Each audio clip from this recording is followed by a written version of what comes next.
অশান্ত বাংলাদেশে ক্ষমতা দখলের লড়াই, ভোট চেয়ে তদারকি সরকারের উপর আগেই চাপ। এবার মানুষের আস্থা ফেরানোর বার্তা তারেক রহমানের। পদ্মাপাড়ে সবচেয়ে বড় রাজনৈতিক দল বিএনপি দাবি তুলে দেশ রক্ষার বার্তা খালেদা পুত্রের।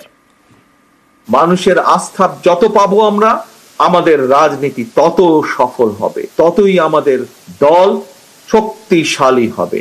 বিএনপির প্রত্যেকটি নেতাকর্মীকে ঐক্যবদ্ধ থাকতে হবে এবং বিএনপির সর্বোপরি দায়িত্ব হচ্ছে আমরা গণতন্ত্রের পক্ষের প্রতিটি সংগঠন, প্রতিটি দলকে আমরা ঐক্যবদ্ধ রাখার চেষ্টা করব এবং আমরা যত বেশি ঐক্যবদ্ধ থাকব তত আমরা দেশকে সামনের দিকে এগিয়ে নিয়ে যেতে পারবো। দেশের মানুষ তাকিয়ে আছে আপনাদের দিকে। আপনারা কিভাবে দেশকে পুনর্গঠন করবেন, কিভাবে দেশকে সামনে এগিয়ে নিয়ে যাবেন। ঘরে বাইরে সরাসরি চাপে ইউনূস। এবার তদারকি সরকারের আমলে পাঠ্য বই নিয়ে প্রশ্ন শরিক মহলে। পাঠ্য বইয়ে কেন আদিবাসী শব্দ? তদারকি সরকারের প্রধান হিসেবে দায় মোহাম্মদ ইউনূসেরই। কুর্সি বদলে লাভ কি হলো? বিএনপির পর এবার সরব গণ অধিকার পরিষদ।